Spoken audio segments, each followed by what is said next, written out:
नमस्कार, आप live cities देख रहे हैं। मैं हूं जय शुक्ला। पटना एयरपोर्ट पर उस वक्त अफरा तफरी का माहौल कायम हो गया, उस वक्त हड़कंप मच गया जब यह सूचना मिली कि एयरपोर्ट पर बम रखा हुआ है और वो कभी भी फट सकता है। जी हां, पटना एयरपोर्ट डायरेक्टर के ईमेल पर जब ये मैसेज आता है और उस मैसेज में यह लिखा हुआ आता है कि पटना एयरपोर्ट पर जो बम रखा हुआ है वो कभी भी फट सकता है, उसके बाद हड़कंप मच जाता है। शनिवार आधी रात के बाद आया हुआ यह ईमेल पूरे एयरपोर्ट पर अफरा तफरी मचाने के लिए काफी था और यही कारण था कि रविवार सुबह हो या फिर शनिवार की आधी रात के बाद का समय हो, तमाम लोग जो हैं, तमाम सुरक्षा कर्मी जो हैं, वो इस बात में जुड़े रहे, इस खबर को पता लगाने में लगे रहे कि क्या वाकई में एयरपोर्ट पर कोई बम रखा गया है।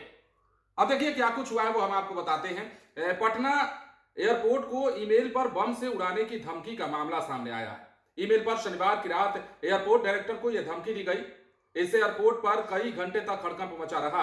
सीआईएसएफ सहित पुलिस और अन्य एजेंसियों ने एयरपोर्ट की गहन छानबीन की, लेकिन बम नहीं मिला। एयरपोर्ट डायरेक्टर के आधिकारिक ईमेल पर शनिवार की आधी रात के बाद यह ईमेल आया था और इसी कारण हर कोई जो है वो हैरान था। भेजने वाले ने लिखा था कि एयरपोर्ट पर बम है और बम कभी भी फट सकता है। रविवार की सुबह ईमेल देखते ही एयरपोर्ट अधिकारियों के होश उड़ गए।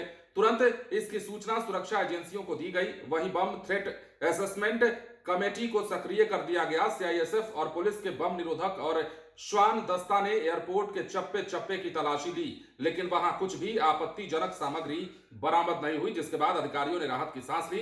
बाद में इस संबंध में एयरपोर्ट के मुख्य सुरक्षा अधिकारी विक्की सिंह ने हवाई अड्डा थाने में केस दर्ज कराया। हवाई अड्डा थानेदार ने बताया कि आरोपितों की गिरफ्तारी के बाद ईमेल भेजने की वजह का पता चल सकेगा और अब यह पता लगाने की कोशिश की जाएगी कि यह ईमेल किसने भेजा, किस सोर्स से भेजा गया और कहां का ये रहने वाला है। अब इससे पहले भी देखिए, नई बात नहीं है, पटना एयरपोर्ट हो, रेलवे स्टेशन हो या फिर अन्य पब्लिक प्लेसेस हो, उनको उड़ाने की धमकी दी जाती रही है और बिहार में ही कई दफे तो कई लोग गिरफ्तार हुए हैं, जो इस बात की गवाही देता है कि कई लोग जो हैं सुर्खियों में आने के लिए या फिर कई लोग अपने मन की भड़ास निकालने के लिए भी इस तरह ईमेल या फिर इस तरह का मैसेज कर देते हैं। लेकिन फिलहाल ये मामला संदिग्ध है और एयरपोर्ट के ईमेल पर यह धमकी लिखकर भेजने वाला कि पटना एयरपोर्ट पर बम है, कभी भी फट सकता है, वो कौन है उसका पता लगाने की कोशिश की जा रही है। और अब जब जैसे ही उसकी गिरफ्तारी पुलिस करती है, उसके बाद यह तह तक जाया जा सकेगा, उसका पता लगाया जा सकेगा कि आखिर इसने ऐसा क्यों किया और क्या इस बात में सच्चाई थी या फिर ऐसे ही ये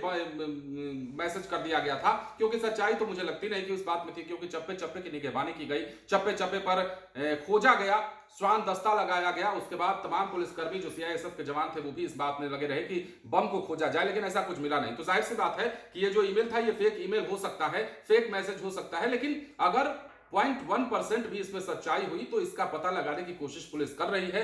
गिरफ्तारी के बाद यह खुलासा हो जाएगा कि आखिर यह मैसेज भेजने वाला था कौन और इसके पीछे उसकी मंशा क्या थी, क्या कोई साजिश तो नहीं थी या फिर ऐसे ही उसने ये ईमेल कर दिया था। जो भी हो, कार्रवाई तो होगी। बने रहिए लाइव सिटीज के साथ। धन्यवाद।